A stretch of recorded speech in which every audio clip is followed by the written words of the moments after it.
him, but for the little girl asleep behind the lobby wall. Before we begin, if you believe in stories that heal, inspire, and stay with you long after the last word, don't forget to subscribe to our channel. Your support helps us bring more heartwarming stories to life every week. Now let's begin. Single dad took the night shift. Then a mysterious guest arrived and asked for room 211, with him. The rain came down in sheets that blurred the edges of the world. From behind the front desk of the Crestwood Inn, David Harper watched as headlights flickered through the downpour, then disappeared behind the soaked curtain of night. He adjusted the thermostat out of habit, even though he knew the lobby was already warm. Behind the desk, the soft glow of a desk lamp cast a cone of light over a photo frame. Lily, 7, beaming in her Halloween fairy costume. A tooth missing. Joy unmistakable. He smiled, but the expression didn't linger. Not on nights like this. David took the late shift most evenings, partly for the quiet, partly because it allowed him to keep Lily in the small staff lounge behind the desk where she did her homework and fell asleep watching cartoons on mute. He checked the time, 10:42 p.m. Late, but not unusually so. Then the front door opened. The bell above chimed delicate and sharp. A woman stepped in from the storm, wearing a long beige coat, now soaked through at the shoulders, her hood partially up shadows obscuring half her face. She carried no luggage. David stood the hotelier in him switching on automatically. "Evening," he said, soft but clear. "Rough weather tonight. Can I help you?" The woman lowered her hood. Her face was pale, the kind of pale that didn't come from the rain but from something deeper, absence. Weariness, something lived in and unshaken. Her eyes, a washed gray blue, were steady but unreadable. She walked up to the counter with the quiet deliberateness of someone who had rehearsed this moment many times. "Yes," she said, her voice calm but distant. "I'd like room 211. Please." David blinked. He kept a mental map of the inn's 16 rooms, most of them basic and forgettable. Room 211 was technically still on the roster but had been unused for years after a burst pipe led to an expensive repair job no one had ever followed through on. Maintenance eventually got the bathroom functional, but for reasons he couldn't explain they just never reopened it to guests. "I'm sorry," he said slowly. "Room 211 isn't usually rented out. It's not listed." Her gaze didn't waver. "I understand, but I'd still like it. Just for one night, if it's not too much trouble." David hesitated. The computer showed a near-empty registry. No real reason to say no. He studied her again. No makeup, no perfume. Slight tremor in her hand as she tucked a strand of wet hair behind her ear. Not dangerous, not unstable, just off-center. Like someone who hadn't felt safe in a long time. He exhaled. "All right, just a moment." She nodded, and only then did her eyes drift to the photo frame on the desk. Her breath caught so subtly he almost missed it. "Is that your daughter?" she asked, voice softer than before. David looked over his shoulder at the picture. "Yeah, that's Lily." A long pause. "She's beautiful." He smiled faintly, fingers tapping the keyboard as he reactivated room 211's profile. "She is," he agreed. When he handed her the key, her fingers brushed his. Ice cold. "Thank you," she said. "Let me know if you need anything," David replied. "There's extra blankets in the room. Heat kicks in slow, but it'll get there." She nodded and turned her shoes, squeaking slightly on the tile floor. As she passed through the hallway and vanished around the bend, something in David's chest stirred uneasily. Not fear, not even suspicion. Something older. A pull. Like a puzzle piece nudging into place somewhere deep in his subconscious. Then, from behind the half-closed door of the staff lounge, Lily stirred. Her voice was sleepy, small. Dad David stepped over and opened the door gently. "Hey, you're still up." She rubbed her eyes. "Was someone here? Just a guest checking in?" "What's her name?" David paused, didn't ask. Lily tilted her head. "That's weird. You always ask." He knelt beside her and pulled the blanket up over her shoulders. "Guess I forgot." She leaned against him, her forehead pressed into his shoulder. "Okay. Night, Daddy." He kissed her hair. "Night, Bug." Back at the front desk, David reopened the registration record, curious now. He scrolled through the line where name and ID usually went. Blank. He checked the surveillance feed's standard angle hallway shot. The woman was standing outside room 201, hand on the doorknob. But she wasn't going in. She was staring at the number plate. Her lips moved, barely visible. David leaned closer to the screen. Then she turned, looked straight into the lens of the camera like she knew exactly where it was, and smiled. Not threatening, not mocking, just haunting. He sat back slowly, heart-tapping once then again. Room 211. She hadn't asked for any amenities, no questions, no bags, just that room. And for one strange, disquieting second, David had the inexplicable sensation that she knew far more about this place about him than he knew about her. The storm raged louder against the windows, but the lobby had gone still. Behind the desk, the cursor blinked next to the blank name field. David typed in 2 words before locking the system. Unknown guest. And deep inside, the hallway room 211 finally clicked shut. The morning light bled gently through the blinds of room 211, casting long golden slats across the worn carpet and muted walls. The silence inside was heavy, not oppressive, but contemplative, like the hush of a cathedral after the last hymn fades. Ella Morgan sat on the edge of the bed, still in her coat, eyes fixed on nothing in particular. She hadn't slept. In her lap, her fingers twisted a small silver ring, dull with age. She turned it over and over. The inside was engraved, barely legible now, Hope. Always. She whispered the name aloud as if it needed air to stay alive. Hope? It wasn't what they named her in the adoption papers, she knew that, but it was the name she gave her daughter, soft, fierce, defiant. A name whispered into the warmth of a newborn's ear while doctors and orderlies looked away. The only thing she was ever allowed to give her child.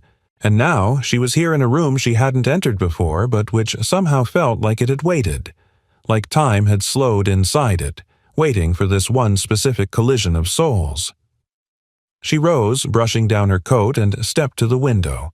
From here she could see the courtyard below. And there, near a rusted garden bench, a man knelt gently braiding a little girl's hair.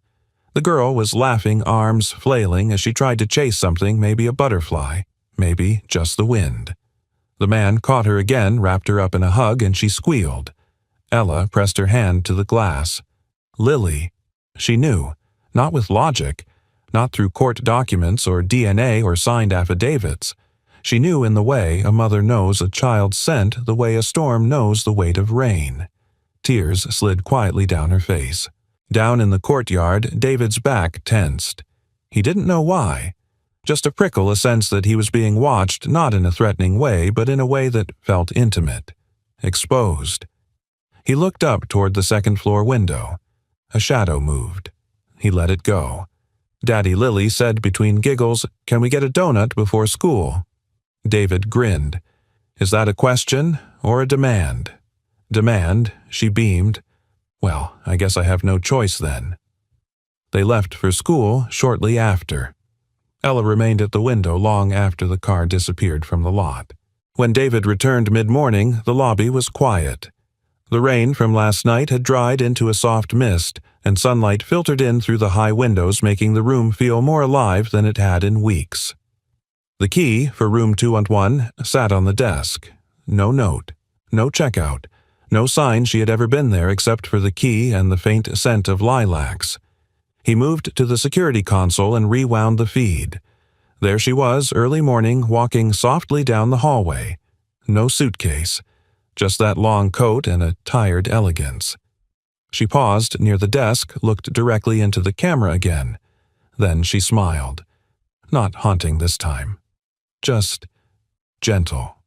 Like forgiveness.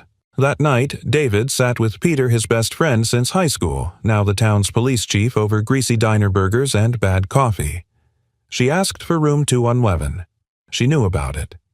"No one knows about that room, Pete." Peter raised a brow. "Maybe she stayed there before."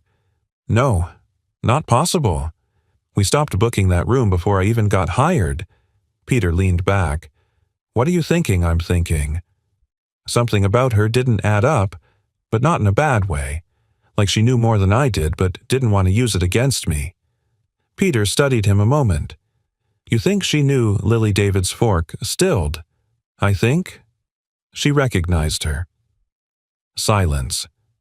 "You ever think about where Lily came from?" Peter asked carefully. David nodded slowly. "Only every day." The next evening, just after sunset, a small package arrived at the inn. No return address. Inside was a children's book, hand-bound cloth cover, faded and soft. The title was stitched into the front in delicate thread, "The Cloud That Came Back." David opened it. The first page was a handwritten dedication. For H.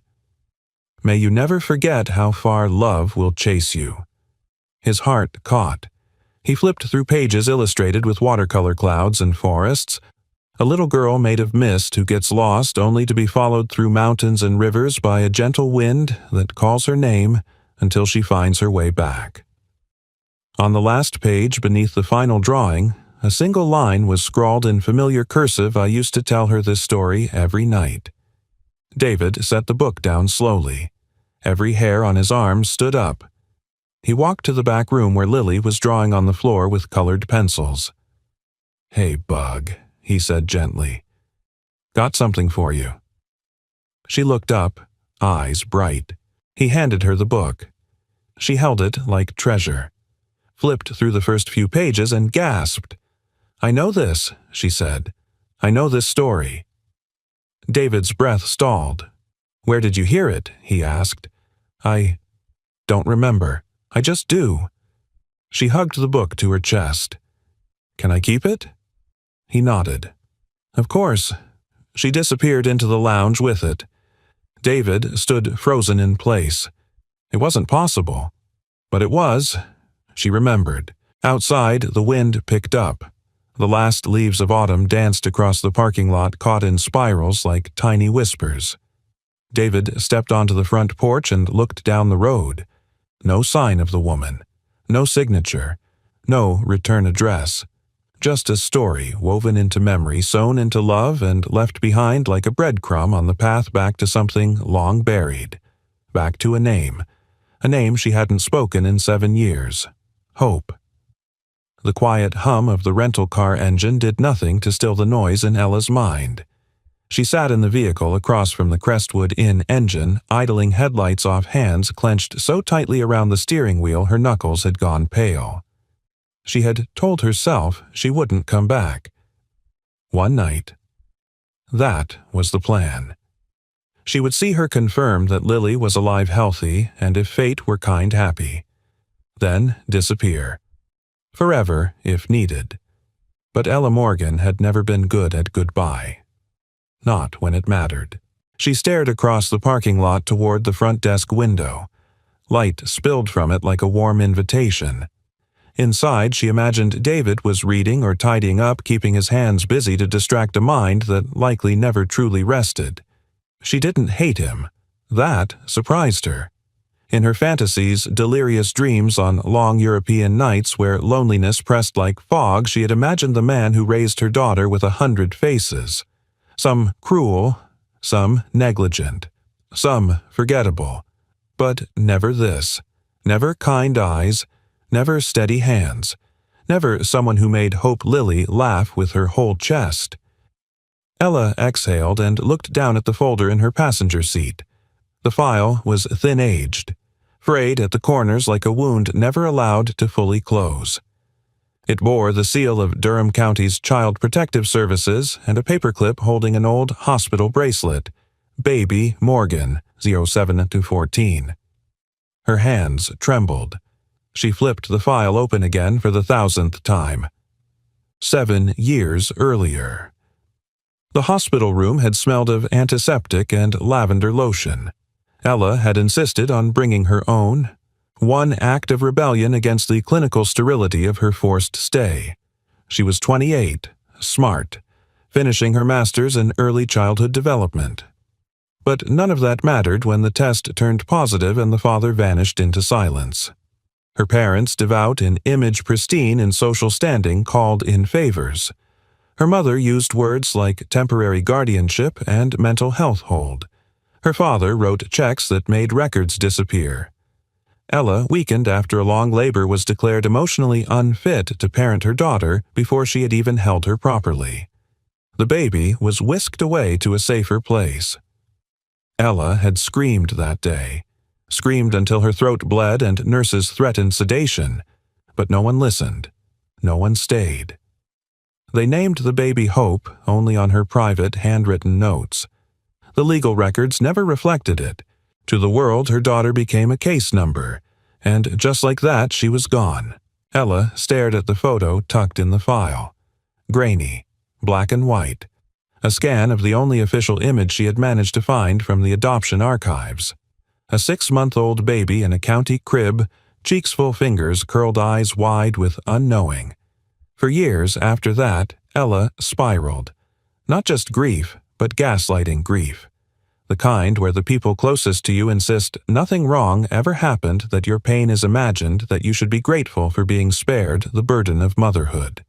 She checked into a clinic in Geneva at 29, stayed for nearly 4 years. Not because she was insane, but because she couldn't live in a world that called her grief delusion. But healing doesn't ask permission. It creeps in quietly in the form of a good nurse, a poem under a pillow, a fellow patient who'd lost a son in war and didn't question her pain. And one day, Ella woke up and said, "I want to go home." Back in the States, the only thing she had to go on was a partial trail of where her daughter might have gone. Adoption agencies were sealed tight, but a kind clerk at the county archives herself, an adoptee, pointed Ella toward a handful of hospitals where a baby fitting Hope's profile had received treatment. It took 9 months. 9 months to narrow the list from 50 names to 1. A man named David Harper had applied for adoption 6 years earlier. He was a widower. No prior children.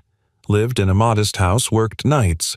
The girl he adopted, Lily, had no known relatives. Ella didn't care about legal guardianship anymore. She didn't want custody. She just needed to know her daughter hadn't vanished into the abyss. And now, she knew. A knock on the car window startled her. Ella jerked upright, heartbeat lurching, only to find a teenage boy, maybe 17, holding out a cup of coffee from a nearby food truck. She rolled the window down slightly. He smiled. Lady inside said, "This was for you. You've been sitting out here like a ghost for 20 minutes. Ella blinked. "Lady Barista. Said she saw you last night. Figured you'd come back." Ella hesitated. "Thank you." The boy handed her the cup, nodded, and walked away. She looked at the lid. A small heart was drawn in black marker. Beneath it, the word courage. Ella swallowed the lump in her throat. Sometimes the universe doesn't whisper. Sometimes it sends you teenagers with paper cups and bad handwriting.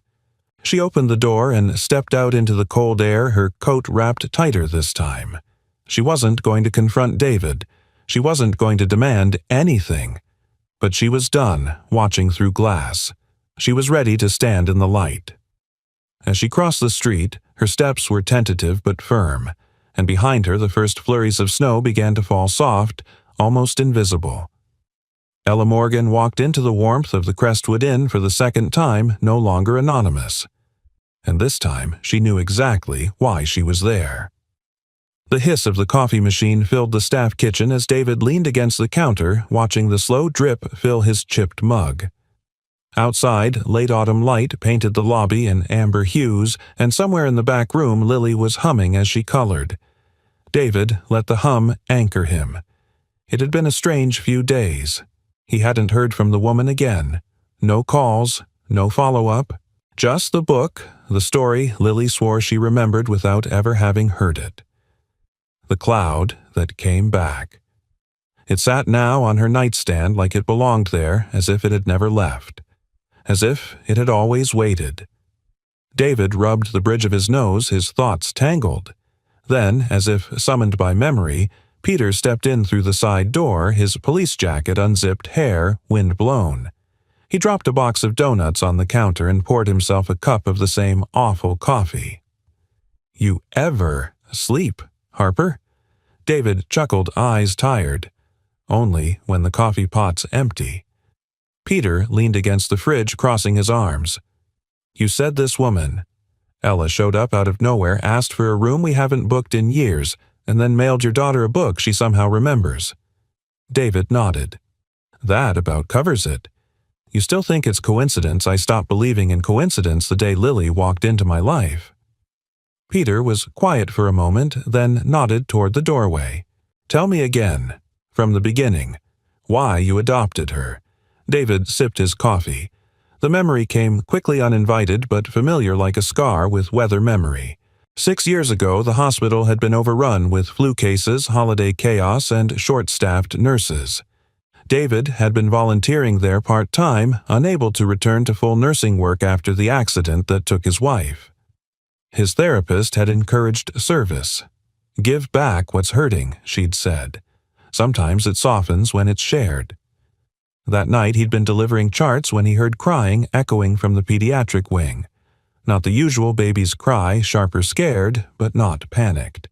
It was rhythmic, as if the child had given up on being heard and was just reminding the world she existed. He found her in a crib, alone. A nurse nearby explained casually that she'd been left in emergency foster care. The case was complicated family conflict, they said. A failed kinship adoption.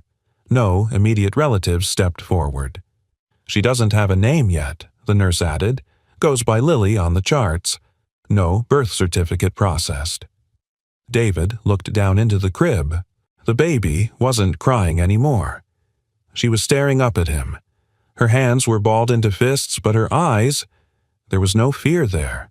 Just awareness. A knowing beyond her months. He reached in instinctively, letting her grab one finger. Her hand was warm, her grip fierce. And in that moment, something inside him cracked open a dam, a wall, a silence he hadn't realized he'd been carrying since Emily died. "I didn't mean to adopt her," David said now, voice low. "Not at first. I just kept visiting. Then one night they told me the foster agency couldn't place her. Not with her background. No medical history, no family claims, just a sealed file and a warning. She may have complications." Peter raised a brow. "She's the healthiest kid I've ever seen." David smiled. "I know." "She saved you," Peter said quietly. David nodded. "Every day since." Peter sat across from him. "So, what now? You think Ella's—" "What the birth mother, I don't know what I think. But the way she looked at Lily. It wasn't curiosity. It was recognition. Are you going to tell Lily?" David sighed, staring into his cup. "She's too young. But one day. Yeah, I have to. She deserves to know." Peter leaned forward. "Just make sure when that day comes you remind her of one thing." "What's that?" "That love is not defined by blood. It's shown by who stays." Later that evening, David tucked Lily into bed, brushing a strand of hair from her cheek as she hugged her stuffed giraffe. "Daddy," she whispered. "Yeah, bug. Do you think clouds get lost?" He blinked. "What do you mean? Like in the story, when the cloud forgets where it belongs." David sat on the edge of the bed. "Maybe. But sometimes things that seem lost are just taking the long way home." She seemed to like that answer. She reached for his hand. "If I ever get lost, will you come find me?" His voice caught. "Always." She closed her eyes, content. And as David sat in the dim light watching his daughter breathe softly, the truth settled like the dust on the window pane. He didn't know what Ella Morgan wanted. Didn't know why now or what would come next. But he knew who Lily was. She was his daughter. Not because of papers, not because of fate, but because the day she looked at him from that hospital crib, something in him had promised, And David Harper was a man who kept his promises, even when they hurt, even when they were tested, especially then. Outside, the night deepened. Room 211 remained empty, its lights dark, its door closed. But in the quiet, something shifted, like the air itself knew that old ghosts were not gone. Just waiting. The wind was sharp that afternoon, the kind that made scarves flap like prayer flags and turned breath into steam. The front bell above the Crestwood Inn's door jingled lightly as it opened, letting in a gust of cold air and the soft patter of little footsteps. David looked up from behind the counter just as Lily skipped in from school, her cheeks rosy, her backpack bouncing on her back. "We had music today," she said, dropping her bag with theatrical exhaustion. "Mr. Sanderson let me be the conductor." David smiled. "That explains the jazz hands." Lily grinned, then plopped onto the old armchair near the fireplace, kicking off her shoes and pulling out her sketch pad. It was part of their routine now David's shift would begin. Lily would settle into the lobby's comfort zone like it was her own personal reading nook, and they'd both carry on orbiting each other in a rhythm that felt like family. David turned back to the computer, beginning to log inventory for the week. Then the door opened again. This time it was her, Ella Morgan. She was dressed plainly gray coat, dark jeans, a scarf wound tightly around her neck, but her presence brought with it a gravity that David felt before he even turned fully to look at her. His stomach tightened. Lily looked up. Her eyes widened. "Oh, hi," the little girl said cautiously. Ella's breath caught. "Hi." David stood measured. "Miss Morgan, I didn't mean to interrupt." Her voice was soft, almost reverent. "I was just passing through. Thought I'd drop something off." She held up a small paper bag folded neatly at the top. "Some books. From my collection. I thought maybe Lily might like them." David hesitated. Lily, ever curious, bounced off the chair and skipped over. What kind of books? Ella knelt slowly, holding the bag at Lily's height. Ones about brave girls, adventurers, dreamers. Lily peeked inside and gasped. Amelia Earhart. "There's a real book about her." David stepped closer, protective but cautious. "Lily, why don't you go read at the desk for a bit, okay?" Lily clutched the books like treasure. "Thanks, Miss Ella," she said softly. Lily nodded. "Thanks, Miss Ella." David waited until Lily returned to the armchair, then turned to Ella with quiet intensity. "You need to tell me what this is," he said, voice low. "Why you're here. Why now?" Ella looked down at her gloved hands, then back at him. Her eyes shimmered. "I won't stay, I promise. But I had to see her. I didn't know how else. I didn't come to hurt either of you." David's jaw clenched. "Then what did you come for?" Ella exhaled shakily. "To be sure she's okay. To see it with my own eyes." David searched her face. There was no accusation there, no entitlement, just a longing so raw, so utterly human that it pulled something taut inside him. "I think you should go," he said quietly. She nodded, but before she turned, Lily called out from her seat. "Miss Ella." Ella froze. "Can I read you something?" David's heart skipped. Ella looked at him uncertain, as if asking for permission. He didn't answer, only stood in silence as she approached the chair. Lily opened the cloud that came back the copy Ella had sent. She began to read aloud, her voice rising and falling like music. The little cloud wandered too far. She thought she'd be brave, but the sky was too big and she forgot how to find home. Ella's eyes filled with tears, but the wind chased her, whispering her name. Not scolding, just calling her back. Because even clouds get lost, and even wind forgives. Lily paused, looking up. "I like this part."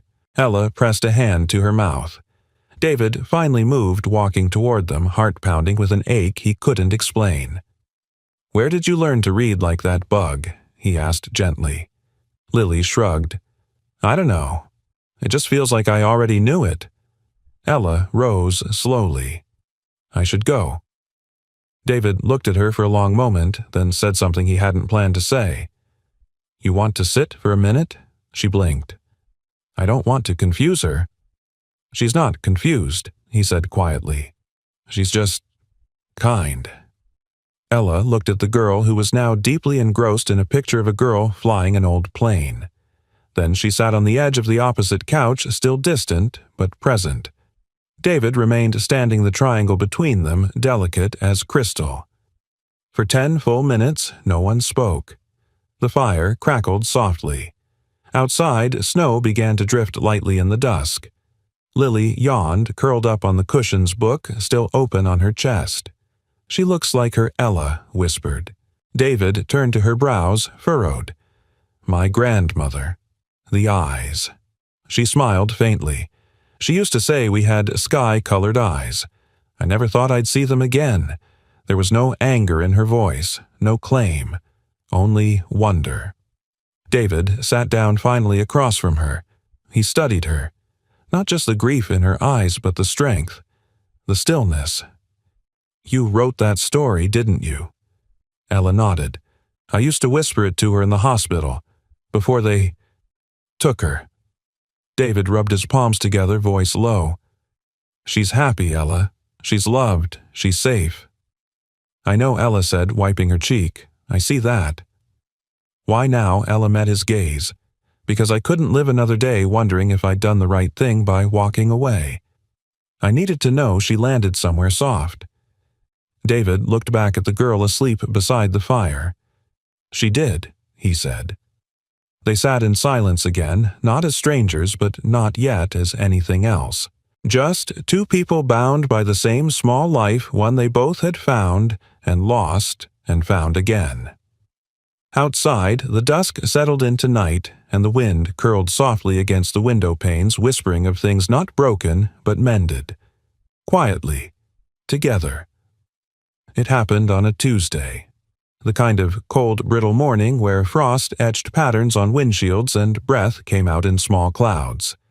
Inside the Crestwood Inn, the heat was humming, and Lily had bundled herself up in her favorite sweater, the one with little foxes on it, and sat at the front desk with David coloring while he checked the reservation logs. They were supposed to stop for Coco after school. That was the plan. David remembered that later, how normal it had all felt before the world tipped on its axis. At first it was subtle. Lily shifted in her seat, rubbed at her chest, and cleared her throat. Then she coughed once, twice. David looked over brow creasing. "You okay, Bug?" She nodded, but her face was pale. He stood up, walked over, crouched beside her. Her breathing was shallow. No wheezing yet, but close. "Where's your inhaler?" "In my bag."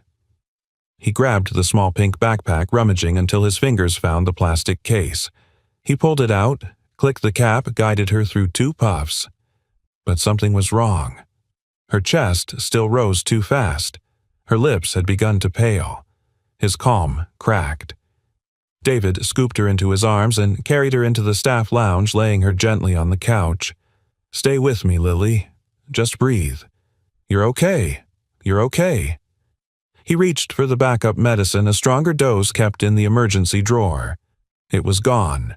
Panic surged like electricity. He tore through the cabinet again. No vial, no nebulizer. He always kept a second one, but last week's snowstorm had delayed the refill delivery, and he'd meant to pick one up yesterday. But work had run long. And now Lily's fingers gripped his sleeve. She was scared. And so was he. Then the front door flew open. Ella stood there, her coat half unbuttoned, snow clinging to her boots.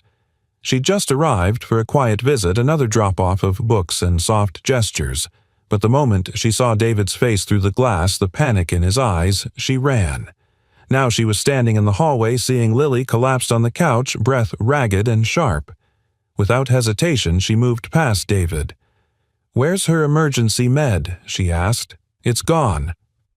I didn't realize." Ella didn't wait. She dropped her bag and pulled out a slim, zippered pouch. Inside it, a small vial and a nebulizer mouthpiece, clean and sealed. Her hands moved fast, unwrapping, prepping priming. David watched in stunned silence. "How did you—" "She used to take this dosage," Ella said, kneeling beside Lily. "Twice a week, at the hospital. She was born with mild bronchial sensitivity. They said she'd grow out of it." David was frozen. Ella placed the mouthpiece to Lily's lips and flipped the switch. A soft hum filled the air as vapor began to mist. Lily's breathing fought, then softened. The color began to return to her cheeks. Her grip loosened. David sank to his knees, hands trembling. Ella sat motionless, steadying the device with one hand, her other gently stroking Lily's hair. "Easy, baby," she whispered. "I've got you." And in that moment, David heard it.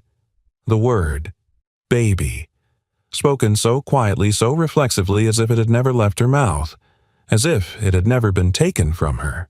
Minutes passed. The medication worked.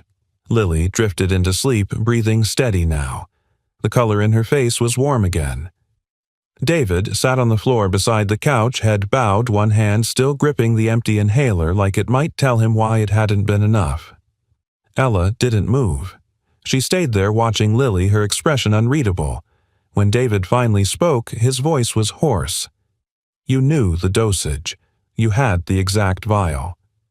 Ella nodded slowly. David looked at her, eyes filled with something between gratitude and confusion. How Ella didn't answer right away. She just stared at the sleeping child. Then she said quietly, "Because I used to be her mother." David's breath caught. "I mean, legally I never was. My parents, they handled it before the paperwork ever said she was mine. But I carried her. I named her. I held her for 9 hours before they sedated me." She looked at him then. "I wasn't crazy, David. I was devastated. And they used that against me." David's throat tightened. "Why didn't you come for her sooner?" Ella looked down at her hands. "Because I was broken. For a long time. And I was afraid that if I showed up I'd bring chaos. That it would undo everything she had." David didn't answer. He looked at Lily again, peaceful, safe. "Why now?" he asked. Ella's voice broke. "Because I couldn't live not knowing if she was okay. And when I saw her that first night, when I saw you, I realized she had something I'd never expected." He looked at her. "She had you," Ella said, "and she had joy." They sat in silence again. But it was different now. The silence wasn't distance. It was understanding. David reached out and took the nebulizer from her hands, turned it off, and set it aside. "She called you Hope," he said. Ella looked up. "The first time she read your story, she said, 'That cloud is me, and the wind sounds like my mom.'" Tears slid down Ella's cheek. "I told her that story in the hospital. Whispered it when no one was looking." "She remembers," David said. Ella covered her mouth, sobbing quietly. He didn't stop her. Didn't ask her to leave. Didn't claim Lily as only his. In that moment, under the soft hum of the heater and the muffled sounds of snow against the windows, they weren't rivals or threats. They were two people who had once lost the same thing. And now, somehow both had found their way back to it. Together. The snow had deepened overnight, muffling the world in silence. By morning, the landscape outside the Crestwood Inn was pure and untouched, the parking lot reduced to soft white drifts, and the skeletal trees crowned with crystal dust. Inside, David stood in the kitchen staring at the stove without really seeing it. The coffee pot had long since stopped dripping. His hands rested on the counter knuckles, pale, motionless. He had barely slept. Lily was upstairs, still recovering, still curled in the warmth of her blankets. Her breathing was normal again, her cheeks no longer pale. The emergency had passed. But inside David something hadn't settled. Ella's words echoed relentlessly. "I used to be her mother." It wasn't the revelation that haunted him. It was the sincerity in her voice. The calm, the raw, unpolished truth of it. Not an accusation, not a demand. Just grief and love. And something he hadn't expected to feel understanding. When Ella returned to the inn the next morning, she didn't knock. She stepped through the lobby doors slowly as if uncertain whether the warmth would still welcome her. David was waiting. He was seated in the same armchair Lily had once claimed as hers, a manila envelope resting on the table beside him. Ella's breath caught. "I thought maybe you wouldn't. I wanted to talk," David said gently. "Just us." Lily's still asleep. She nodded and approached. Her coat was dusted with snow and her hands were shaking slightly, but she carried herself with the quiet dignity of someone ready to face what needed to be faced. David gestured for her to sit. She did. For a moment, neither of them spoke. Then David reached for the envelope and pulled out a single sheet of paper, a photocopy of an intake form, Lily's original placement file from Child Protective Services. "I've read this a dozen times," he said, "and I never questioned it." She was categorized as an abandoned child with unknown parentage. No names, no family willing to step forward. Case closed. Ella stared at it. "They erased you," he said. "Not just legally. They erased you." Her eyes welled, but she didn't look away. "I begged them," she whispered. "When they said I had postpartum depression, I didn't fight. I should have. But I was 28. I'd just lost everything and the people I thought I could trust. They told me if I loved her, I'd walk away." She swallowed hard. "They told me I wasn't stable, that I wasn't enough, that I'd ruin her life." David's voice was quiet. "You believed them." "I had to," she said, her voice cracking, "because if I didn't, the guilt would have killed me. So I let them take her. And then I left the country before I could change my mind." David leaned back, breath-slow, shoulders heavy. "I've been angry," he admitted. "Not at you. I didn't know enough to be angry at you. But at the system. At the silence. For years, I thought, who gives up a child without a word? Who walks away from someone like Lily? Ella looked down. I didn't walk away. I was pushed. I was medicated, threatened, gaslit. And when I came to my senses, it was too late." David looked at her then, not as a threat, not as an intruder, but as a mother who had suffered in the shadows of her own story. "I don't want to take her," Ella said quickly, as if the words had been waiting trembling on the edge of her breath. "I would never do that. I know what she has now. I see it. She's joyful. She's whole." David's voice softened. "But you miss her." Ella blinked, tears slipping down. "Every day. Even before I found her. I missed someone I wasn't allowed to remember." She reached into her purse and pulled out a letter creased and worn. "I wrote this the night they took her," she said. "I meant to give it to her one day, but I never got the chance." David unfolded it slowly. The ink had smudged slightly as if touched by tears long dried. "My hope. If someone is reading this to you one day, it means you've grown into someone wonderful. I won't take credit for that, but I hope you'll know I never stopped loving you, not for 1 second. I named you Hope because that's what you were to me, the part of my life that told me light was still possible, that love could still survive the storm. I wasn't strong enough to keep you, but I pray I was strong enough to let you go with love." David read the final line aloud, barely above a whisper. "Wherever you are, I hope you feel me in the wind that calls you home." The silence that followed was sacred. No questions, no explanations, just truth. David looked at Ella, and in his eyes there was no more suspicion, only a deep, weary kind of grace. "I don't know what this means," he said honestly. "I don't know how we move forward." "Neither do I," she replied. "I'm not asking for answers. Only the chance to be near her, not as her mother, just as someone who cares." David nodded slowly. "She's old enough to ask questions," he said. "One day she'll want to know who she looks like, why she remembers a story she's never been told. I won't hide this from her forever." Ella straightened. "When that day comes, I'll be whatever she needs. Nothing more." David folded the letter and placed it back in the envelope. "You already are," he said. You're someone she instinctively trusts. That counts for more than biology ever could. Outside, the snow was still falling soft and unhurried. Inside, something else had begun to thaw. Not forgiveness, not yet, but understanding, and with it the possibility, fragile and tentative, of something they might build, together, in the open, for Lily, and for all the days they could no longer get back, but maybe, just maybe, could learn to honor. The snow had stopped, but the hush it left behind lingered like a memory. David stood at the kitchen sink drying a mug with deliberate slowness, his mind elsewhere. The letter from Ella sat on the kitchen table behind him, folded with care, its weight still heavy in his chest.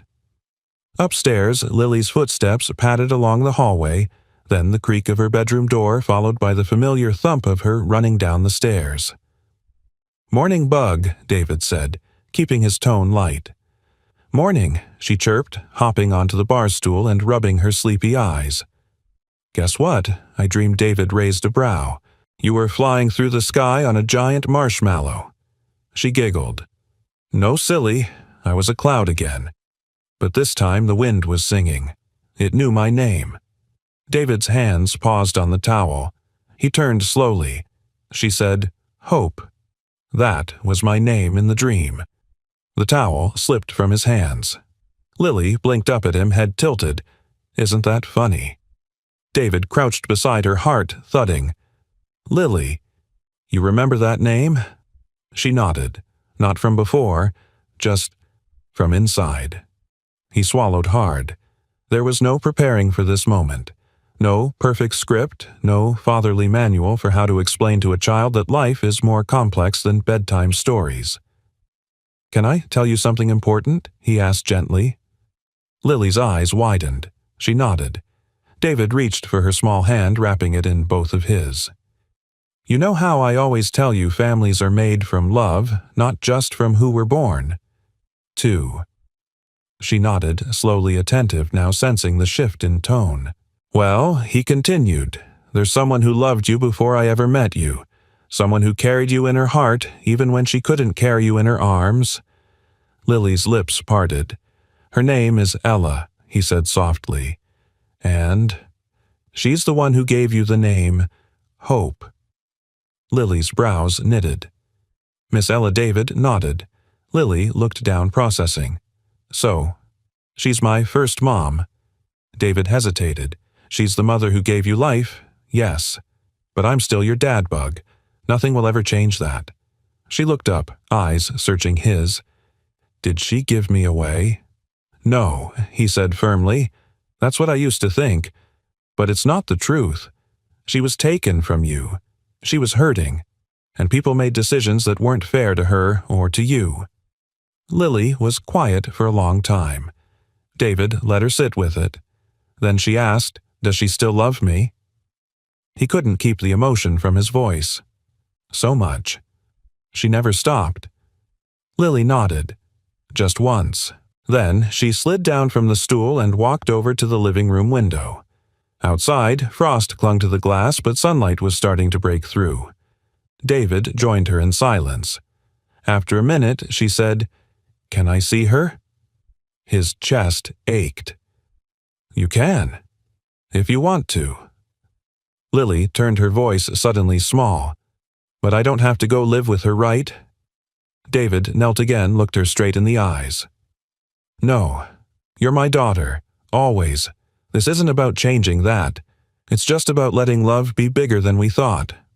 She nodded, then wrapped her arms around his neck and held on tightly. "I love you, Daddy." His throat closed. "I love you more than anything." That afternoon, Ella was sitting on the park bench near the frozen fountain in town, her breath curling into the cold air, a book unopened in her lap. She hadn't expected a call. Not today, not this soon. But her phone buzzed. A text. "David, she knows." Ella's heart stopped. Her hands shook. Another message. "David, she wants to see you. Are you free now?" Ella blinked back tears and typed, "Yes, I'll be there in 10. When Ella arrived at the inn, she paused just inside the lobby, uncertain again, until she heard the softest voice from behind the armchair. "Hi, Miss Ella." Ella turned slowly. Lily stood there, hands folded in front of her. Her favorite blue sweater slightly rumpled, a cautious smile on her face. Ella bent to her knees. "Hi, Lily," she whispered. There was a beat of silence between them, thick and fragile. Then Lily asked, "Can I call you Miss Hope instead?" Ella's breath hitched. Her hands trembled as she nodded, eyes filling. "You can call me whatever feels right to you." Lily stepped forward and without another word wrapped her arms around Ella's neck. Ella held her carefully, reverently, as if afraid she'd disappear. David watched from the counter, heart pounding. He didn't interrupt. He didn't need to.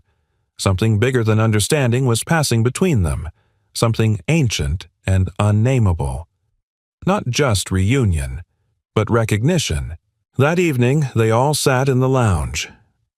Ella read aloud from The Cloud That Came Back. Lily curled beside her David, close by, listening with the kind of stillness that only comes when something long broken finally begins to heal. As Ella closed the book, Lily yawned and whispered, "Maybe next time you can bring a story that's happy all the way through." Ella smiled. "I think maybe we're writing one right now." David looked over at her, something soft flickering behind his eyes. For the first time, the word "we" didn't sound complicated. It sounded like hope. The sun had just begun to set, brushing the snow-covered town in pale gold and lavender when David pulled the car into the school parking lot. It was Friday, the day of the winter showcase. The lot was full of bundled-up parents and excited children, the air laced with the scent of cinnamon and anticipation. Inside, the gymnasium rows of folding chairs faced a modest stage wrapped in twinkle lights and hand-drawn snowflakes. It was simple, sweet, and exactly the kind of community event that Lily loved. She had been practicing her song for weeks. But this evening, something else pulsed beneath the surface. Tonight, Ella was coming not as a stranger or a visitor, but for the first time, as someone invited. David spotted her before she saw him. She stood just outside the entrance, nervously adjusting her scarf, holding a small paper program like it might tear in her hands. The ambient sound of laughter and movement seemed to float around her without touching her. He walked over. "You made it." Ella turned. Her smile was tight, unsure. Wasn't going to miss it.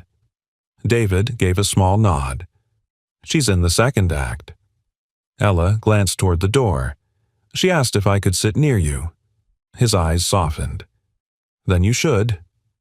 Inside, they found a pair of seats near the front. Ella sat gingerly, her back straight, hands clasped in her lap.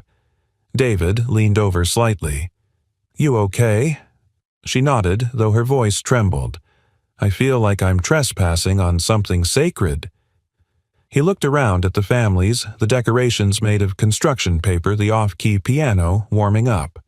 Nothing about this is sacred, just heartfelt. She turned to him. That's exactly what makes it feel sacred. The lights dimmed. Applause rippled through the room as the showcase began, children singing, stumbling through poetry, giggling through dance numbers. The audience responded with kindness even when performances faltered. It was imperfect, genuine joy. And then Lily stepped onto the stage. David held his breath. She was dressed in a simple white dress, her hair tied back with a blue ribbon. She held a small mic and waited for the music to cue. Ella's hand pressed over her heart.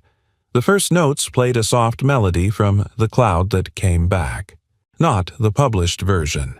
The one Ella had handwritten in her journal years ago. The one Lily had found comfort in before she even knew who'd written it. And then Lily sang. "If the wind should lose its way, I'll wait right here, I'll never stray.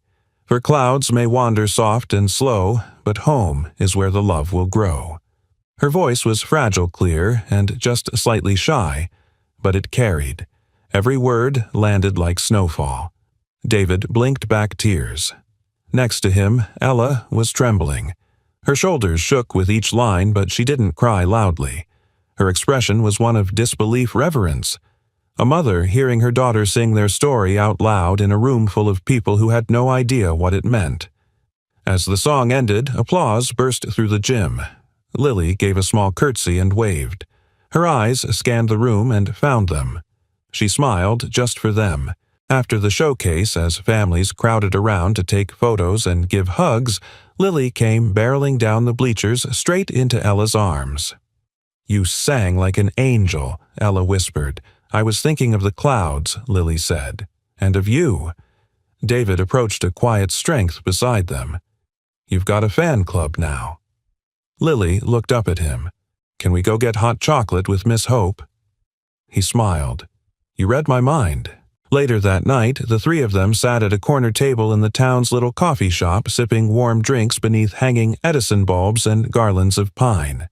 Lily sat between them, contentedly munching a snowman cookie. When she dashed off to use the bathroom, David turned to Ella. "You okay?" Ella nodded. "That was more than I ever dreamed. I didn't think she'd want me there, let alone sing something like that.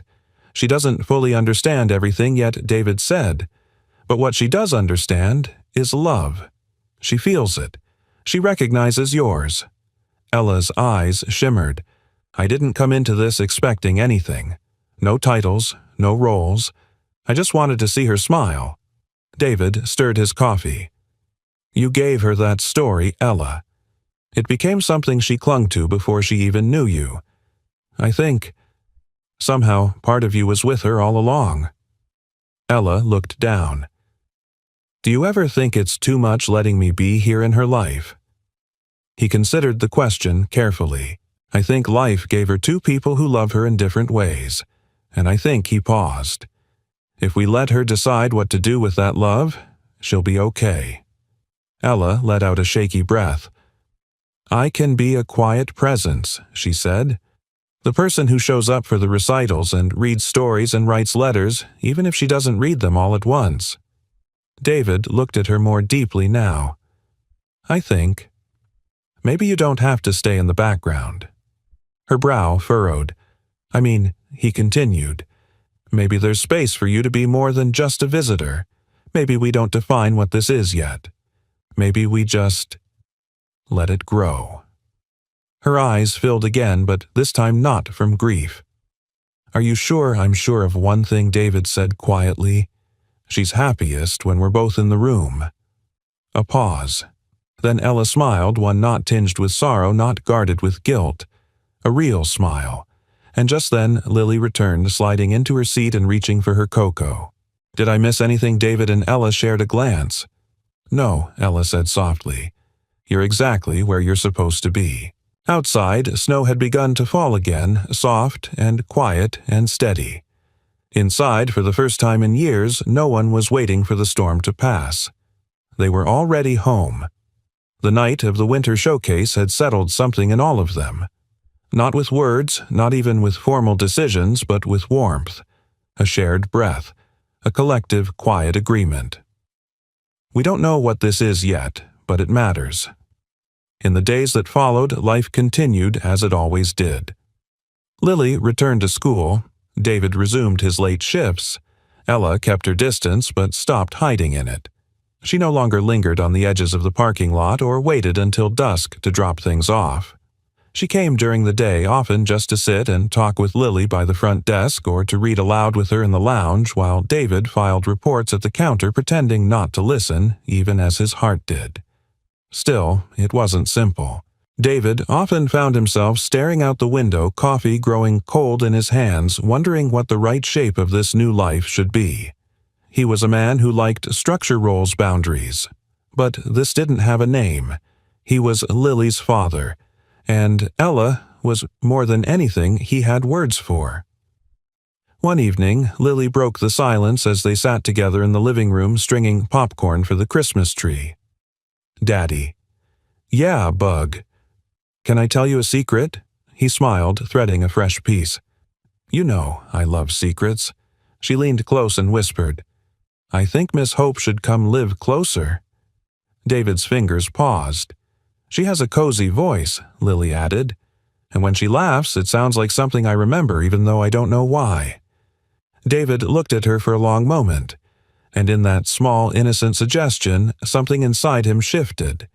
Maybe the shape of love wasn't fixed. Maybe it was something you built from scratch like a new treehouse or a song. Maybe it wasn't about whose name was on the birth certificate. Maybe it was about who showed up and kept showing up even when things were hard. It was 2 nights before Christmas when Ella received the invitation. It wasn't from David. It wasn't even from Lily. It was from the town's elementary school, slid into her mailbox in a red envelope with snowflake stickers. Inside, a printed flyer with Lily's class holiday program schedule, and at the bottom, in careful handwriting, "Please sit in the front row. You're part of this too now." Ella stared at it for a long time, heart pounding. For so long she had asked herself if she had the right to even see her daughter. Now her daughter was inviting her into the story. Not as a guest, but as someone who belonged. The night of the performance, the school gym buzzed with parents in festive sweaters and clumsy Santa hats. Children darted around with glitter still clinging to their faces. Paper snowflakes hung from the ceiling, spinning gently in the warmth. David saved her a seat beside him. When Ella arrived, he rose not awkwardly but like a man meeting someone who mattered and took her coat. She wore a simple navy dress, her hair pulled back, cheeks flushed from the cold. She looked both nervous and radiant.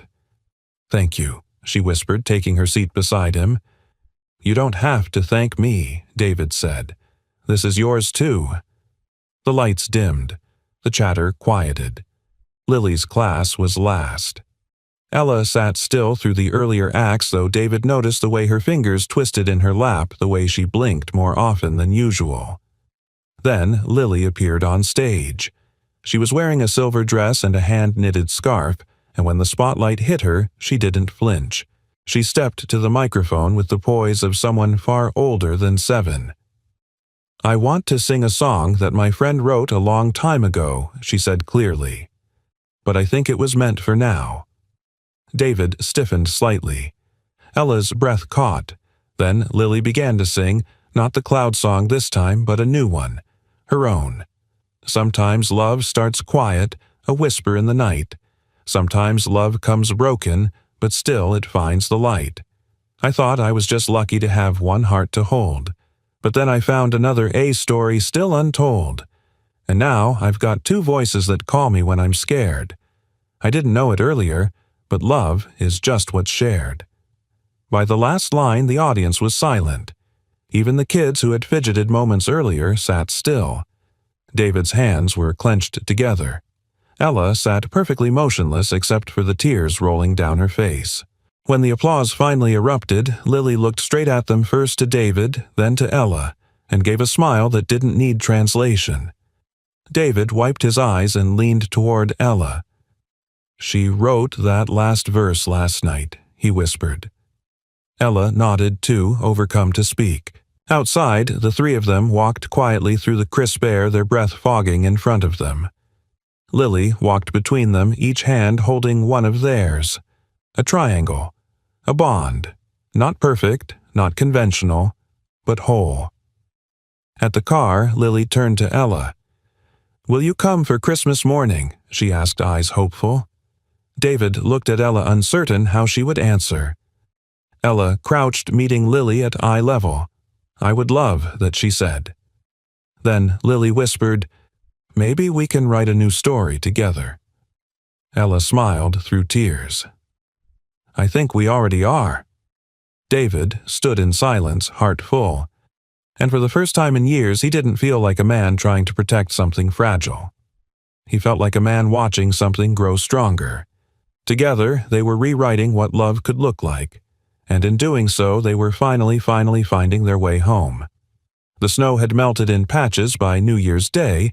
Outside the Crestwood Inn, the rooftops still held a soft glaze of frost, but the sidewalks shimmered wet under the late morning sun.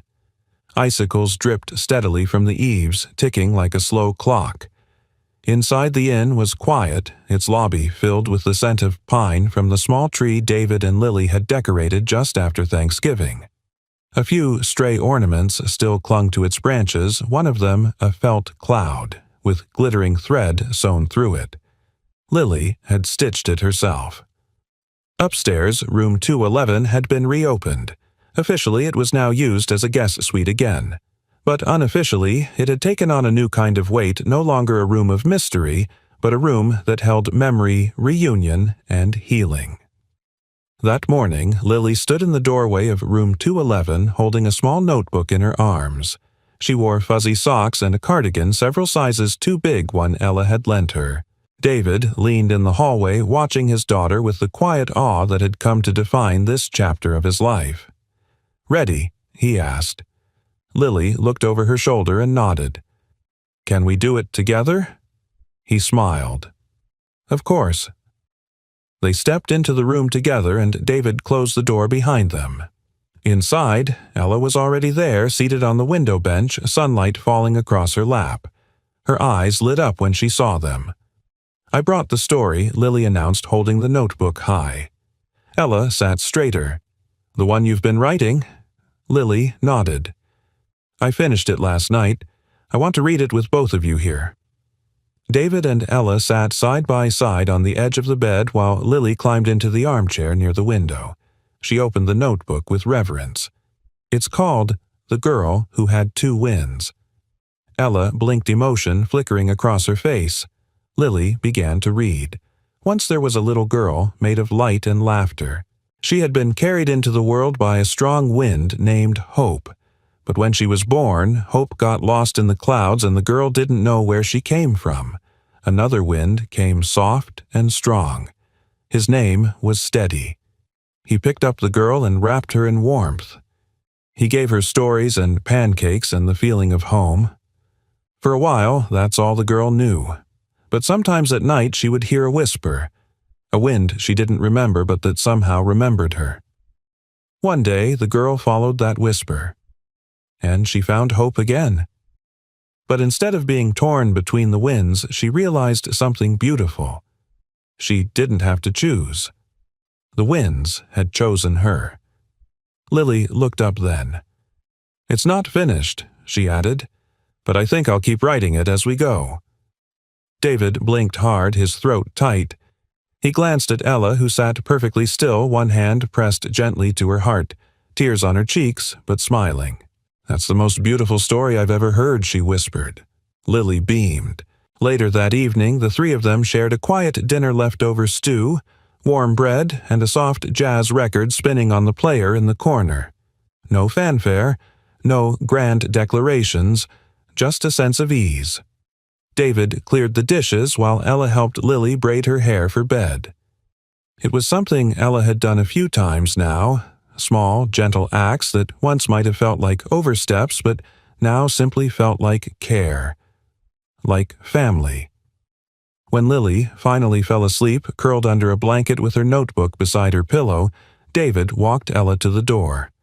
The night was cold but clear, the stars like frost scattered across black velvet. Ella hesitated, coat in hand. "I still don't know what this is." "What we're doing." David exhaled, rubbing the back of his neck. "Neither do I." She looked up at him. "Is that okay?" He nodded slowly. "Yeah, it is. We're building something none of us were taught how to build. That takes time." A pause. "Room 211 used to be the place I avoided," he added. "Now it's where I found the missing piece." Ella smiled faintly. "Funny, I thought it was where I'd left everything behind. But maybe it was just waiting." David looked at her, something unspoken passing between them. Not romantic tension, not obligation, but acceptance, respect, a quiet mutual recognition of the scars and strengths they each carried. He opened the door for her, then paused. "You'll come back tomorrow." Ella hesitated only a second. Then, "Yes, if that's still okay." "It is." She stepped into the night, pulling her coat tighter, the crisp air kissing her cheeks. She didn't look back. She didn't need to. She already knew the way. And upstairs in room 211, the storybook remained on Lily's nightstand. The wind outside the window stirred lightly playfully. Not lost, not stormy, just returning again and again to the place where it was always meant to be. Home. Sometimes love doesn't come wrapped in perfection. Sometimes it comes with wounds and questions, but when it's real, when it stays, heals, and grows, it becomes more than a bond. It becomes a second chance. And that, perhaps, is the most beautiful kind of love there is. We'd love to know where you're watching from. Drop your city or country in the comments below. We're always amazed by how far these stories travel. If this story touched your heart, don't forget to subscribe and turn on the notification bell so you never miss a new release. We share stories that inspire hope, healing, and the quiet strength of everyday people every single week. Thank you so much for watching. Until next time, stay kind, stay curious, and stay with us.